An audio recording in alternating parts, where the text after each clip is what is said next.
¿Qué tal? Muy buenas noches. Esto es, como todos los jueves, el día del juicio. Y antes de iniciar nuestro programa, yo quisiera poner en claro con ustedes que, cuando menos en un par de ocasiones, tratamos de hacer un programa con los partidos, con los representantes de los partidos de la alianza opositora, PAN, PRI y PRD. En dos ocasiones se nos ha dejado plantados.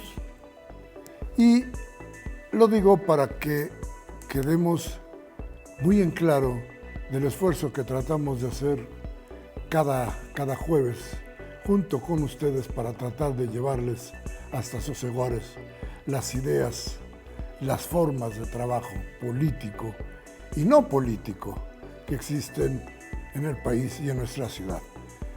Damos por terminado entonces este asunto y hoy tenemos un programa muy interesante.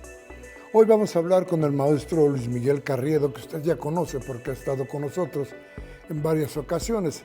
Él es periodista y es maestrante en Derecho de las Tecnologías de la Información y la Comunicación, cosa que es importantísima en este momento. Y también está el maestro Hugo Alejandro Concha Cantú, que es licenciado en Derecho con un reconocimiento internacional y nacional muy importante en esto del quehacer político. Con ellos nuestro programa de hoy. Gracias por estar con nosotros y en un momento iniciamos.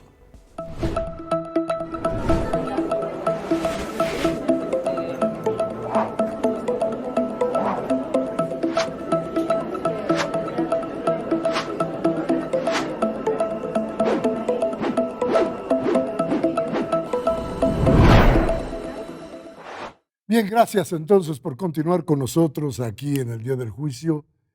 Y bueno, hoy un tema que yo creo que a usted le va a interesar y le va a interesar mucho, porque yo creo que si hay algo en lo que el país se ha atrasado, fíjese bien lo que le estoy diciendo, atraso en México, algo de lo más atrasado es la política. Seguimos haciendo política como se hacía en el siglo pasado, pero tal vez al principio del siglo pasado. Seguimos creyendo en cosas y en símbolos como se creyó hace mucho tiempo. Y las reformas que se han hecho en el sentido político han servido, entre otras cosas, por ejemplo, para validar fraudes, trampas, para darle a usted, por ejemplo, una credencial para que cree en una institución que no es una credencial, que es muchas otras cosas más. Y no encontramos, parece ser, la fórmula, la idea de cómo llegar, de cómo arribar a algo más importante. Por eso hoy hemos invitado al maestro Luis Miguel Carriedo, que usted ya lo conoce, ya ha estado con nosotros en varias ocasiones, que le digo, experto en medios de comunicación, sobre todo en la cuestión digital. Es periodista además y es maestrante en Derecho. Y también al maestro Hugo Alejandro Concha. Hugo Alejandro, muchas gracias por estar con Contrario, nosotros. Miguel. Qué bueno que pudiste, qué bueno que estás aquí. Gracias a ti. Y bueno, con ellos empezar esta discusión. Momento importante, Luis Miguel, para proponer una reforma política. ¿Vale en este momento hablar de una reforma política? Bueno, las reformas electorales y políticas siempre están en constante evolución.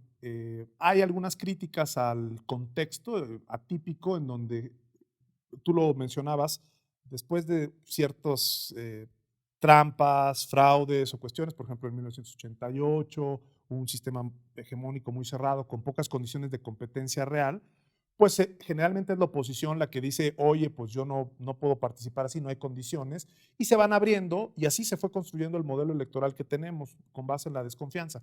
Siempre es buen momento para hacer mejoras, porque no hay como reformas definitivas, en mi opinión. Ahora, el tema es, no se ven las mejores condiciones en términos matemáticos para sacar una reforma que implica modificación de 18 artículos constitucionales, que es la que presenta el presidente de la República. La oposición ya también presentó distintas propuestas de reforma y yo creo que ahí siempre hay una oportunidad, siempre existe una oportunidad. Yo veo complicadas las matemáticas porque se requiere 2/3 partes de la Cámara, o sea, es decir, un amplio consenso para sacar 18 artículos, tocar 18 artículos constitucionales. Hay que discutir los contenidos y siempre que hay contrapropuesta y si hay voluntad de las partes de sumar, oye, está bien, esa parte de tu propuesta no es mala, la mía yo puedo ceder en esto. Tienen ellos que llegar a un acuerdo y en esa perspectiva siempre es posible que haya reforma, siempre hay una posibilidad. Es buen momento, siempre es buen momento para proponer mejoras, pero pues hay que discutirlas con tiempo y estamos ya tocando la puerta de una elección federal muy compleja y cada vez se aleja más la posibilidad, nunca es imposible, pero cada vez se aleja más la posibilidad de que se concrete una gran reforma de gran calado. Yo espero que haya sensatez en la clase política y que donde haya puntos de acuerdo, pues que ahí vayan juntos y donde haya posibilidades de avanzar, pues que nos den esa oportunidad, pero también cuidando no teniendo retrocesos, sino cuidando los avances que se pueden hacer. Eso sería como mi primer diagnóstico. Creo que los contenidos, discutir los contenidos es muy importante. Cada tema en sus méritos, ¿no? Claro. Hugo Alejandro, había yo dicho al principio del atraso en el quehacer político en México. ¿Estarías de acuerdo con eso? Y esto nos daría pie a tratar de hacer los cambios que nos actualizaran, digámoslo así. No sé si voy a estar justamente en la misma línea de razonamiento por la que tú llegas a esa conclusión. La mía, cuando oigo una idea como atraso político, pienso que tenemos una clase política que no ha estado, en términos generales, no estoy refiriéndome a ningún grupo en particular, que no ha estado a la altura de nuestras expectativas de cambio y de democratización. Yo creo que eso podemos en términos generales estar de acuerdo. Un sistema presidencialista tan fuerte como el mexicano, pues llega a tener escenarios como el actual, en donde tenemos al presidente con su partido político con extremada fuerza, porque tiene mayoría prácticamente en todas las legislaturas del país, o en buena medida, obviamente con las cámaras federales también, y eso pues hace que el juego democrático se vea un juego democrático deficiente, ¿no? Es decir, en una democracia, otra vez voy a lo ideal, pues queremos tener también oposición que intervenga y que plantee cosas y que tenga cierto peso y fuerza. Cosa que hoy, como bien sabemos, para referirnos a lo que tú dices, pues tenemos una oposición extremadamente débil, una oposición que no logra poner dos piezas juntas para hacer incluso un contrapeso virtuoso, digamos, desde el punto de vista de acuerdos, negociaciones y sobre todo buenas ideas. Entonces, cuando oigo lo del atraso político, estoy de acuerdo contigo y eso quizá se refleja, porque es una especie de círculo vicioso, en reformas que no hemos podido llevar a cabo o implementar, ¿no? En las prácticas. Tenemos una ley general de partidos políticos, pues que todavía es una ley, la verdad es que le faltan muchas cosas. Seguimos hablando de volver a tocar a las autoridades electorales, volver a tocar procedimientos, que sin duda, como muy bien dice Luis, seguro hay siempre lugarcitos de mejora. Pero el gran tema que yo veo que no hemos tenido las condiciones para poderlo hacer es que los mismos que impulsan la reforma, los partidos políticos, pues se sirven con la cuchara grande y son las fuerzas más importantes en este ir y venir, dar y quitar, que no se reforman y no se regulan de manera adecuada, ¿no? Yo un poco por ahí me iría con la pregunta del atraso político, estando totalmente de acuerdo con lo que dice Luis, y además en términos estrictamente políticos me parece ya delicado el estar discutiendo ahorita una reforma electoral, ¿no? De la magnitud en la que se quiere discutir, cuando tenemos ya una elección, pues prácticamente que inicia formalmente el año que entra. Tenemos además cambios en el Consejo General del INE en abril, tenemos cambios en el Tribunal Electoral. Entonces, yo no sé si tendríamos que centrar más bien las fuerzas en tener una mejor pluralidad y representación en esos órganos, con lo que tenemos, a estar tratando de discutir cambios que no van solo a pequeñas cositas, como muy bien saben, seguramente ahorita platicaremos de eso, va a cambios al sistema representativo. O sea, son cambios magnitud 1, ¿no? de nuestro sistema político, representativo y electoral. Fíjense que yo siento que en esta idea del cambio en lo político, lo que se trata de hacer valer fundamentalmente, perdón, es el voto. Y cuando el voto manda, pues las mayorías son las que ordenan. Esto reflejado, por ejemplo, en las cámaras, quitaría la idea de tener porciones de oposición que fueran contrarias a lo que el voto ordenó. ¿Hasta dónde debe de respetarse el voto? Es decir, se dice, por ejemplo, no hay una democracia completa si no existe una oposición que más o menos se equilibre, pero la gente que votó no quiso eso. La gente que votó está dándole el poder a una porción grande, mayoritaria, importante. ¿Se debe respetar o tenemos que hacer algo en eso? No, yo creo que se tiene que respetar, por supuesto, pero fíjate, decías algo que es muy cierto. Tenemos reglas que arrastran un pasado, déjame decirlo en estos términos, de agandalle, de lo que decía un poco Hugo, de que la clase política que tiene el poder para hacer reglas, históricamente, no es un asunto nuevo de este gobierno. Decías tú, ¿cómo se ve el voto? Fíjate, la famosa cláusula de sobrerepresentación que se estuvo discutiendo. Eso es un escándalo que sí, ahora en 2018 benefició a Morena porque fue el partido más votado. Estaba hecha esa cláusula para beneficiar al más fuerte, pero no es justa con el voto. Para la gente que nos escucha son a veces cosas muy técnicas. Bueno, si tú tienes el 30% de los votos, lo lógico es que tengas el 30% de la fuerza, de la incidencia. Esa es tu mayoría, digámoslo así. Pero la Constitución te da un pilón 8% adicional que hace tiempo llamaban cláusulas de gobernabilidad, y era peor, porque era como un 50% en automático. Al que ganara por un voto, se iba como si tuviera el 50%. Es que se sabía quién iba a ganar. Y siempre era el PRI.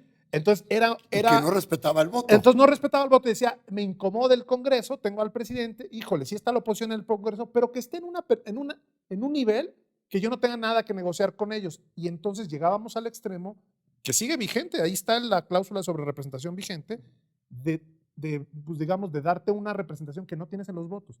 Ese tipo de temas sí se pueden mejorar. Claro. Y yo, ¿qué celebro, por ejemplo, de la propuesta de reforma? Que ellos dicen, vamos a quitarla, por ejemplo, esta sobre representación. Tiene otras cosas que no me gustan, ya estaremos comentándolos, pero yo lo que veo es, sí, efectivamente, esos elementos están ahí, pero también hay otros elementos positivos. Que el voto sí cuente preponderantemente en el sentido que se coloque en las urnas, no fue un asunto gratis, no es una dádiva ni de un grupo de consejeros, es una lucha en donde ha estado la izquierda muchos años y ha sido válido ya en un sentido importante el voto. Sigue habiendo muchos problemas, trampas, etcétera, pero pues que en 2018 se pudo dar una transición a la izquierda que parecía inviable hace algunos años y que un grupo de clase política ponía una serie de trabas para que no hubiera esa pluralidad. Creo que esa parte hay que fortalecerla, hay que reconocerla para no ir pasos atrás en lo que está bien. Por ejemplo, las rutinas técnicas del conteo de votos y demás. Hay otras de simulación, como la sobrerepresentación, como la forma en la que se conforman los partidos políticos, que está proclive a los acarreos, a las manipulaciones. Esto de pedir cientos de miles de asambleas y las asambleas tienen dádivas y de todos. Hay muertos, esto de que hay muertos, los partidos tienen en sus padrones muertos. Ese tipo de cosas sí podrían mejorar. Decía Hugo, y cierro con esto, uno de los ejes del debate también es la austeridad. Sí, pues el agandalle que han hecho los partidos políticos al tener una fórmula de financiamiento millonario, hacer trampas y que les alcanza para pagar trampas con dinero público y seguir teniendo, bueno, esas cosas yo creo que sí se vale la pena discutirlas y que podríamos hacer el esfuerzo, no decir, bueno, pues que se quede como está para siempre, pero que se quede lo que está bien. Yo creo que tenemos que tener como una mirada ponderada de los puntos específicos, ponerle ojo a los detalles. Creo que eso es importante. Alejandro, ¿el voto como lo más válido, lo más importante, o el acuerdo popular? No, el voto, Miguel Ángel, pero tu pregunta es buenísima. Ojo cuando hablamos del voto. El voto es la expresión, es la primera forma de participación de una ciudadanía, diciendo qué es lo que quiere, pero el voto no es el voto solo mayoritario, si bien ese tiene su peso. ¿Qué pasa en una comunidad cuando un 30% tiene una opción, pero hay un 25% que tiene otra y hay un 20% que tiene una más? Entonces, ¿qué voto es el que queremos favorecer? Ahí es cuando los sistemas representativos o electorales pues entran a modelos distintos para tratar de atender justamente esto. Yo creo que México, en términos generales, históricos, fue un acierto total el incluir un sistema mixto en donde el voto mayoritario tuviera su lugar y que también existiera la representación proporcional para darle espacio a esos que, si bien no ganan el primer lugar, son agregados en el país y en las distintas comunidades, fuerzas también muy importantes, ¿no? Y que lo que se viera como representación fuera lo más cercano a esa pluralidad en el tamaño que le toca, ¿no? Eso es lo que busca una representación proporcional. No busca burlar ni mucho menos el voto, al revés. busca que el voto, aunque no fue el que ganó, también tenga un sitio y también tenga expresión. Esa es un poco la tensión siempre en los sistemas representativos. El mexicano lo ha resuelto, creo que en términos generales, bien, ¿no? Hoy lo estamos discutiendo otra vez porque la reforma presentada por el presidente trae un cambio muy importante a fondo al sistema representativo, pero yo creo que México lo ha logrado atenuar muy bien y además el haber incluido la representación proporcional, como bien sabemos, pues fue la pequeña puerta que se abrió a partir de la cual el sistema y la reforma general entraría para llegar finalmente a un juego competitivo electoralmente hablando, ¿no? Fue esa primera reforma en el 77 que incluyó a la representación proporcional la que desataría a lo largo de los años, a lo mejor alguien podría decir, yo que sí lo veo un poco lento, pero sería una puerta para transformar el sistema, ¿no? Porque era un sistema pues, de partido único, como bien lo sabemos, ¿no? Entonces, sí estoy totalmente de acuerdo contigo, el voto es el que cuenta, pero el voto de todos, no solo del voto de la mayoría. Ese tiene que tener su lugar, sin lugar a dudas, pero ojo, porque también queda mucha gente y a veces agregada a todos los que no tuvieron una mayoría, sino muchas minorías, pueden ser la verdadera mayoría. ¿Me explico? Si sumas el 25, el 20, el 18 que no ganaron, pues cuidado, porque ahí tienes probablemente muchos más expresiones y muchos más votos distintos que el de aquella mayoría que se llevó todo, ¿no? Vale la pena preguntarnos ahora si la política a final de cuentas es justicia o es solamente la administración de las desigualdades. ¿Qué sería en términos de la reforma que se pretende ahora? ¿Qué sería, Luis Miguel? Bueno, en algunos aspectos mejorando la reforma presidencial tiene temas generales que yo creo que son positivos en lo general. En el detalle creo que requieren cierto matiz. Sería una democracia menos cara, por ejemplo, porque le apuesta a la austeridad. Eso me parece positivo como principio, ¿no? Incluso hablando de justicia, pues es empático con la gente que representan los grupos políticos, decir, hay que buscar ser un poco más eficientes, sin caer en el extremo de privatizar la política o decir que ahora ya todo venga, que esas son las diferencias que yo tengo de pronto con el decir que no haya financiamiento público. No, sí que haya financiamiento público, preponderantemente público, pero pues digámoslo así, racionalizado, no en estos millonarios despilfarros que sí existen, eso es real. Sería me gusta mucho la idea de un modelo que plantea la propuesta presidencial, un modelo de proporcionalidad pura. El problema es que creo que tal y como viene la propuesta no es tan pura la proporcionalidad. ¿Qué es esto de proporcionalidad pura para la gente que nos escucha? Lo que decíamos hace un momento. Esto que mencionaba Hugo de un modelo mixto, los modelos de mayoría relativa significa que si juegan 10 candidatos o 10 partidos, postulan, el que gana por un voto, es decir, alguien que tiene, digamos, si hubiera 10 votos a repartir, el que tenga 3, pues puede quedarse con representando a los 10. La proporcionalidad pura que está en la nuez de lo que propone el presidente, el principio lo que implica es que si tú tienes 3, pues tienes representación de 3 lugares, de 3 votos. Si tienes 10, tienes la representación de los 10. Si tienes 5, la representación de los 5. Esa yo creo que es una muy buena idea en términos de pluralidad y de avanzar.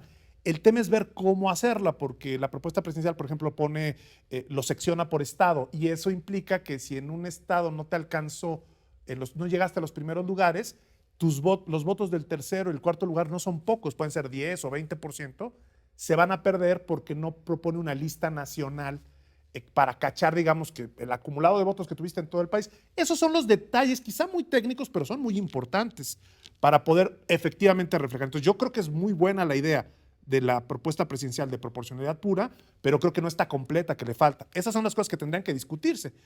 Digo, a lo mejor no se presentó en los puentes adecuados, pero pues también la oposición se declaró en moratoria de no discutir. Entonces, no ha habido el elemento para poder sentarse a esto que estamos hablando ahora, que los actores políticos digan en esto sí, en esto no, ahora no es el momento, pero vamos a abrir una mesa para modificarlo después. Es una propuesta que también optaría por la nacionalización total de las elecciones. Y ahí creo que también falta un poco pues digamos, de serenidad y en la propia clase política. Hace unos años, quienes pedían eran los que ahora están en la oposición, pedían esa nacionalización. Entonces, creo que sí es posible, pero no con una lógica solamente de vamos a desaparecer órganos, no, vamos a ver cómo quitar estos, fusionar, mejorar. Creo que hay modelos que pueden, está buscando una nacionalización de elecciones. Creo que en principio no está tan mal porque eso también era la lógica que se pedía en términos de estandarizar lo que había logrado bien el entonces IFE, que en los órganos locales, muchos pues, eran como pequeños órganos feudales del gobernador, controlados, que ese fue el debate también en 2014. Y no estaba Morena en el gobierno. El debate de las oposiciones fue, no queremos órganos locales capturados totalmente por los gobiernos y vamos a nacionalizar. El PRI como que dijo, sí, pero no tanto, y quedó un híbrido, el famoso Pacto por México, en donde dijeron, bueno, el INE, que ya no nombren los congresos locales, que nombre el INE, y que el INE pueda tener a nivel central cierto control de rutinas que antes estaban en lo local y que era muy poco transparente, la fiscalización y demás. No quisiera abundar en, por ejemplo, pone la reforma el voto electrónico, no como algo forzoso, ¿no? Sino como algo que puede estar reconocido a nivel constitucional. Puede ser bueno, por ejemplo, para temas de como democracia participativa, facilitar a los migrantes el voto. Creo que puede avanzar sin hacer cambios totalmente drásticos, pero sí tiene avances en los planteamientos torales, la propuesta del presidente. Bajar la cuestión de los regidores y demás, no desaparecerlos, pero sí acotarlos. Bueno, también hay que discutir eso, porque sí hay mucha corrupción en los municipios, moches, los congresos locales, bueno, hay muchos casos recientes, ¿no? En donde de pronto todos se van a un lado. Claro, no vas a decir, para que acabe la corrupción en el Congreso local, desaparezco al Congreso local o desaparezco a los regidores, pero también puedes ir acotando y quitar esos incentivos. En fin, creo que hay una serie de planteamientos, también en la oposición, segundas vueltas, que ahora no le conviene a Morena, pero yo creo que no es una mala idea, pensando en tener una representación menos fraccionada. Gané con 30% de los votos y el otro porcentaje de votación, el otro 70%, por buscar un mecanismo para ir sumando. Entonces, decir, lo dejo ahí porque es una propuesta de reforma muy ambiciosa, lo decía Hugo, muy amplia. ¿Dan las condiciones para sacarla? No estoy seguro. Siempre ha habido cuestiones en la historia, en el 94, hubo reformas consecutivas a la puerta de la elección. Hay elementos que a veces se conjugan. Yo ahora veo muy, como decía Hugo, muy fracturada la oposición. Alito ahí con los audios, están pasmadones. No veo una clase política con altura de miras de decir, vamos a ponernos de acuerdo y renunciemos a ciertos privilegios, pero en favor de un modelo que sea más justo para todos. No veo eso. Veo como, mejor le calculo, lo dejo así, a ver qué ventaja le puedo sacar cuando me toque a mí usar una regla que ya viene torcida, sean prerrogativas, etc. Y te preguntaría, tú, Alejandro, entonces, ¿política es justicia, decía yo, o la administración de las desigualdades en este caso? O la negociación de los privilegios también, muchas veces. También. ¿No? A ver, quisiera hacer quizá a lo mejor unas notas así muy generales, porque creo que es importante. Una la medio mencionaba al principio Luis. Las reformas en un sistema jurídico cerrado, rígido como el nuestro, son necesarias, porque el derecho siempre se queda atrás de las necesidades y lo que la sociedad que va creciendo, va cambiando, necesita. Entonces, no hay que tenerle miedo a las reformas. La reforma, particularmente la política, la electoral, es como una válvula que hay que estar abriendo cada cierto tiempo en un sistema con las características del nuestro. Entonces, porque hay quien dice, otra reforma. Sí, que sigan llegando, pues si son para mejorar, qué bueno. No hay que tenerle miedo a la palabra reforma en un sistema como el nuestro. Esa es una primera, me parece, reflexión que es muy importante. Segundo, no hay reforma perfecta, ¿no? Hay un viejo dicho entre abogados que dice que pues, muchas veces el problema es que la fábrica de las leyes es como la fábrica de las salchichas, pues entran muchas cosas a ver qué sale, ¿no? Esta era un viejo idea alemana. Pero la verdad de las cosas es que las reformas siempre serán perfectibles, porque al final del día lo que va a determinar el resultado final pues son negociaciones entre los que toman las decisiones, entre los representantes y entre las fuerzas políticas, que no necesariamente están de la mano con las verdaderas necesidades de una ciudadanía o de una sociedad, o del pueblo, ¿no? Para decirlo en términos más generales. Pero bueno, siempre es una reforma perfectible. Esta en particular... sería entonces siempre injusta. Siempre deja un espacio, hay que intentar que sea el menos, de injusticia, por llamarlo de alguna forma. Yo sí lo creo, ¿no? No hay reformas perfectas, hay unas que se acercan más al ideal y a la necesidad y otras que se quedan muy lejos, ¿no? Muy lejos. Hemos tenido muchas que se quedan muy lejos. La verdad de las cosas, creo que esta reforma en particular, voy a hablar de la propuesta presentada por el grupo mayoritario, por el presidente de la República, tiene ideas generales, pero me parece un proyecto muy poco trabajado. Se decía cuando salió, fue en abril, ¿no? Cuando la mandaron en abril, pues que se veía claramente la mano de los especialistas electorales en el grupo de poder, que estaba Horacio Duarte seguramente atrás, hoy director de aduanas, pero que mucho tiempo estuvo de representante del PRD y luego de Morena en el IFE-INE, ¿no? Y un hombre, un conocedor sin lugar a dudas, que también están muchas de las ideas, me parece que siempre muy poco aterrizadas, del hoy titular de la UIF, de Pablo Gómez, que siempre también tuvo años y años su representación y su sillita en el IFE-INE y siempre con unas ideas muy claras en cierto sentido, ¿no? Se ve que también ahí él participó de esto y probablemente algunas otras personas. Pero las ideas se nota sí que son como ideas importantísimas algunas desde el punto de vista de la materia, pero no están trabajadas del todo. Voy a poner un ejemplo. No aterrizan. No, voy a poner un ejemplo y además es un ejemplo delicado. Cuando se presenta y el presidente habla de la reforma en una mañanera, él dice y asegura como afirmación que hay que desaparecer a los diputados y senadores de representación proporcional. Todos los que estamos o medio conocemos de materia electoral dijimos, caray, o sea, pues más bien nos hubiera gustado algo distinto, qué cosa, y el presidente lo defiende, ¿no? A nivel de cómo se da el debate en las mañaneras, ¿no? Que es muy él hablando con algunas preguntas de periodistas. En el momento en que se distribuye el proyecto de reforma, fíjate qué grave, lo que trae el proyecto y la exposición es totalmente lo contrario a lo que dijo el presidente. No desaparecen los diputados senadores de representación proporcional, al contrario, lo que plantea el proyecto es desaparecer a los de mayoría y que todo el sistema electoral mexicano prácticamente se convierte en un sistema de representación proporcional. Claro, porque son las Claro, eso es lo que trae el texto, el documento, la reforma, la propuesta de reforma trae eso. ¿Quién informa y le explica las cosas al presidente? El presidente dijo exactamente lo contrario.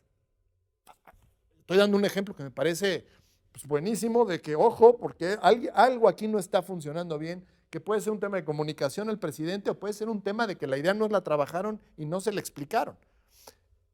Y luego, esa es una cosa así muy general, política si quieres, pero cada uno de los temas que trae, yo diría, la reforma, Luis lo dice muy elegante, dice, habría que discutirlos más, sin lugar a dudas, pero el documento tendría que estar mucho más trabajado.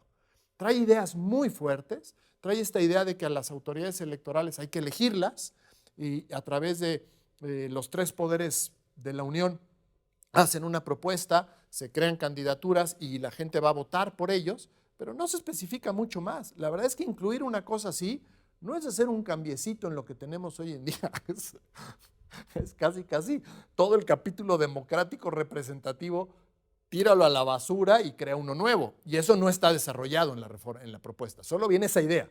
Trae la otra idea, que es así, otra idea nuclear, que es el cambio que acabo de referirme, de representación.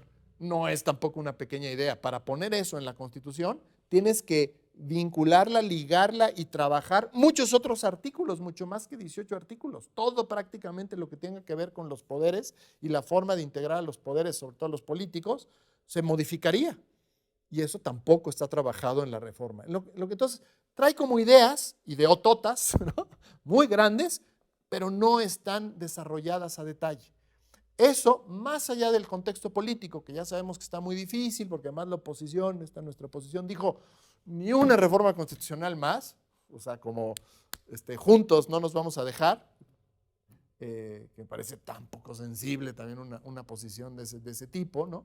Pero bueno, frente a esto, aún haciendo de lado esto, habría mucho que trabajarle a la propuesta, habría mucho que discutirla, que al final del día se debería hacer el trabajo del Congreso. Pero pues estamos encerrados en esta probablemente situación derivada de una polarización tan extrema en la que está el país, en donde ni siquiera las ideas que se presentan se llegan a discutir. Tú estás de un lado, yo estoy del otro y no nos entendemos, ¿no? Y bueno, nuestra discusión, que yo espero que escale y que tengamos oportunidad de seguir escuchando cuáles son las ideas que podrían, decía hace un momento, abonar a la mejoría de nuestra política, de la clase política, de todo esto que todos los días nos preocupa y todos los días nos ocupa, por decirlo de una manera, y que creó en esa preocupación y en esa idea formas que hoy, o de las que hoy muchos se arrepienten, formas que pesan en el quehacer político. Crear un Instituto Nacional Electoral con, más bien, crear una clase política dorada, podría decirse desde el Zócalo, y crear este monstruo que tenía que ver. Creo que en lo único que no tiene que ver el INE es en los precios del mercado, pero en todo lo demás el INE juzga y el INE actúa. Pero lo peor del caso es que el INE también convalida una serie de cuestiones que no tendrían por qué ser muy legales. Y entonces no se convirtió en la forma de juicio, no, sino en un gran monstruo político que ha devorado muchísimas más cosas de las que uno quisiera. Y esto es la punta de lanza, esto es la reflexión que nos ha hecho llevar a decir, tenemos que cambiar lo político. ¿Sería esto que nos está avergonzando? Por ejemplo, el dinero de los partidos políticos, los salarios que devengan esta gente, en fin, todo este aparato que se creó, incluso, decía yo, porque lo crea el poder para convalidar el poder, ¿no? Bueno, yo trataré de ser muy breve por el tiempo y porque son tantos los temas, pero por ejemplo, bajar el presupuesto de los partidos, claro, eso está bien. Fíjense, lo que tenemos hoy un modelo, decía Hugo, los privilegios que se administran. Hoy la bolsa de los partidos cerca de 6,000 millones de pesos, por ejemplo, en el año. Esa bolsa, si hay 10 partidos, 5, 3 o 2, la bolsa es la misma. La bolsa, más las locales, claro. Esa bolsa se queda igual. Eso es absurdo. Es decir, ¿cuánto dinero requieren los partidos para financiarse?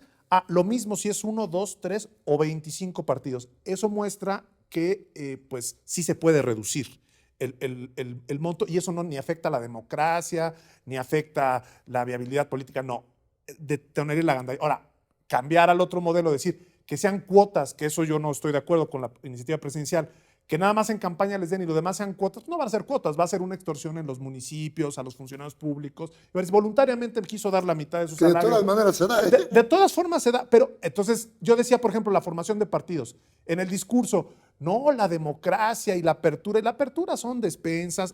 Pasó ahora con el partido México Libre de Felipe Calderón. El INE le descubrió, era un partido que querían hacer, y le descubrió que las asambleas iban y le preguntaba a la gente y habían ido por una despensa, y el INE estaba discutiendo si más del 50% de esos acarreos era para anular la asamblea o no. Los otros, el propio Morena, el PRI es experto, el PRD más, tienen irregularidades en sus padrones terribles, con muertos, etcétera. Lo que quiero decir es, sí hay cosas que discutir y mejorar, no estamos en un modelo perfecto. Y cierro con el tema de los órganos. Tú decías el INE como tal.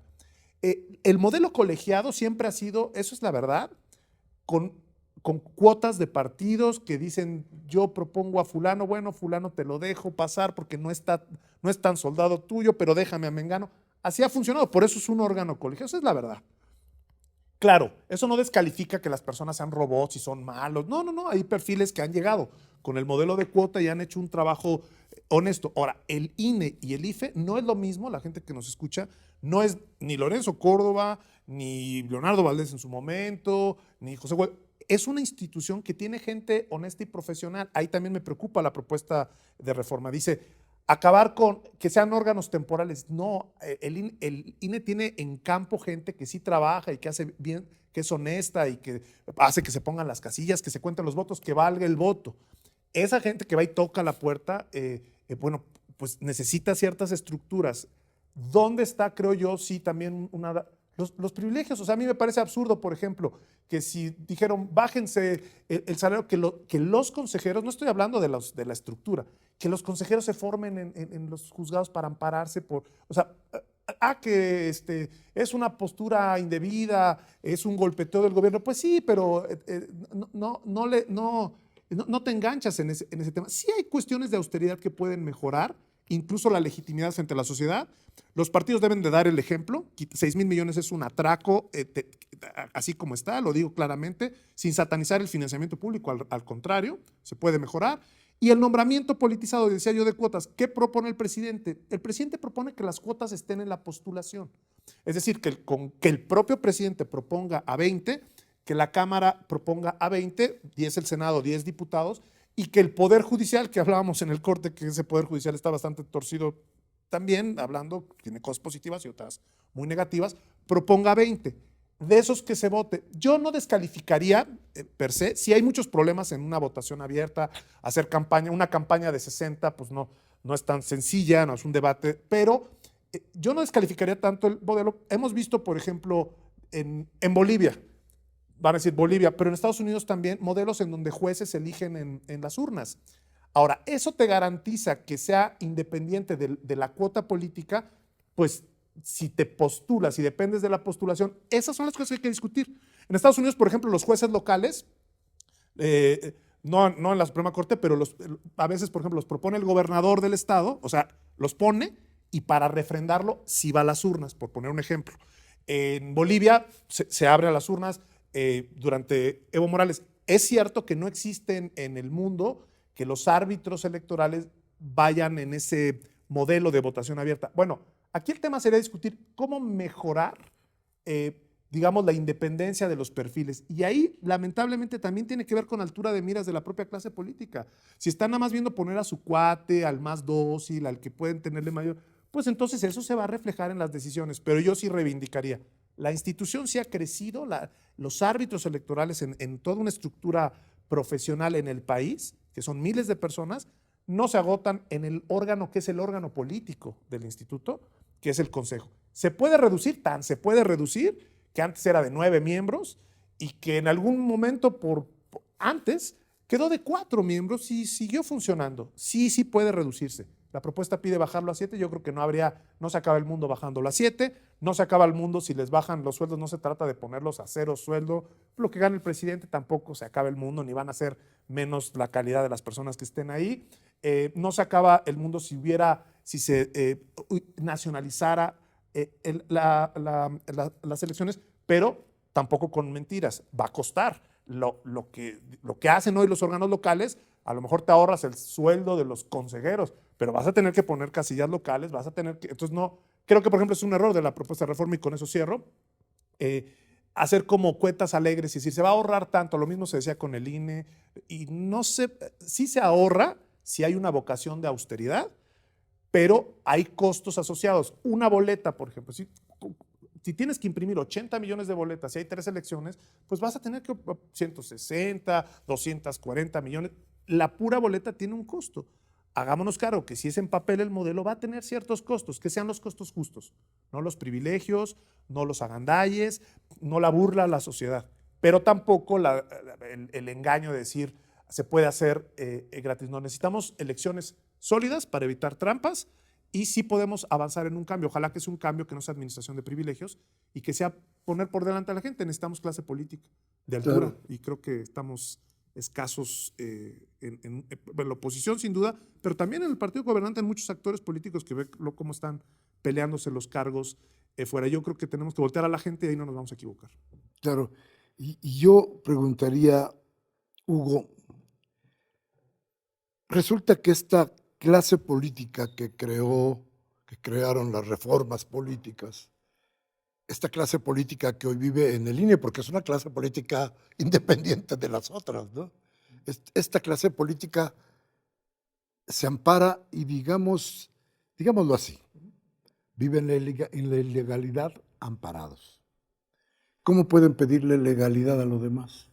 Bueno, yo ahí difiero un poquito, porque sí, efectivamente, creo que particularmente el órgano directivo, pudiéramos decir que ha llegado a tener demasiadas facultades, se meten, tú hacías el chiste, a todo menos a, ¿qué dijiste? Menos Al mercado. Menos al mercado, que ojo, porque una declaración fuerte en ese tema sí impactaría al mercado también, pero a final del día, este ha sido un problema y se tendría que hacer cargo los partidos políticos, reforma tras reforma electoral, y podemos perfectamente hacer la lista y la descripción. Al INE le aumentaban las responsabilidades y las funciones. O sea, y ahora nos molesta que el INE sea este monstruo. Bueno, el monstruo no salió de la nada. El monstruo es un monstruo legal, tú usas la palabra, porque lo creó así el legislativo. Yo creo que ese es un análisis bien interesante. Todas las facultades que se le podrían otra vez quitar para verdaderamente dejar a la autoridad administrativa electoral como tal. Y para legitimar, ¿no? Y para legitimarla. Las Con criterios de austeridad, con criterios de paridad, con todos los criterios que hoy en día son muy irrelevantes. Sin lugar a dudas podría hacerse eso. Y volver a tener una autoridad electoral que se encargue ¿de qué? De organizar las elecciones. Punto.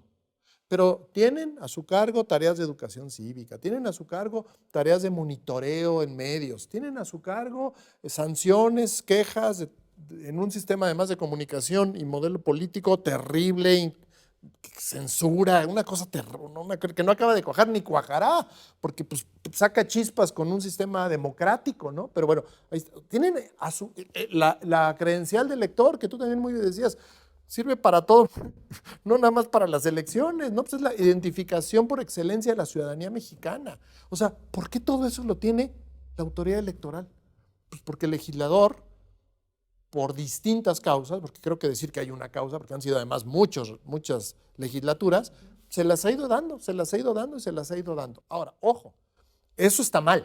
Eso ha creado, pues, tener un órgano que sí, pues, probablemente está con demasiadas funciones y sus decisiones acarrean efectos de muchos tipos. Pero ojo, es lo que se generó en nuestro sistema político. Es al mismo tiempo, curiosamente, yo creo que el órgano y su órgano político, el más visto y el más examinado, porque en esa mesa se sientan los partidos políticos. Es decir, nos puede molestar un montón las declaraciones de tal consejero, de tal consejera, pero al final del día nos enteramos, porque están los medios, porque están los partidos políticos.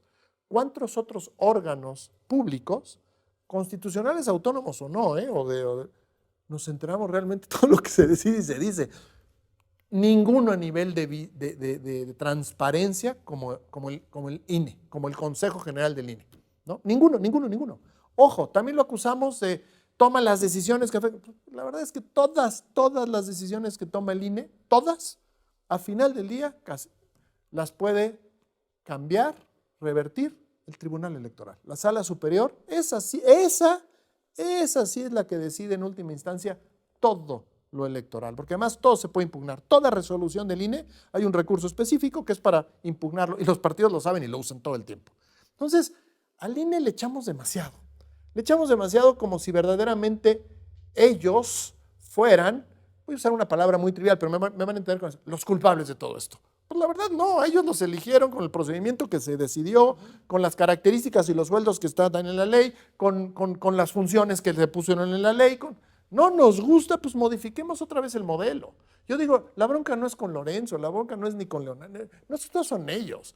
La bronca está con cómo hemos creado esta institución, ¿no? La queremos reformar, que hay mucho espacio para hacerla, sí, sin duda, entrémosle a ese trabajo, pero entrémosle con toda la responsabilidad que implica.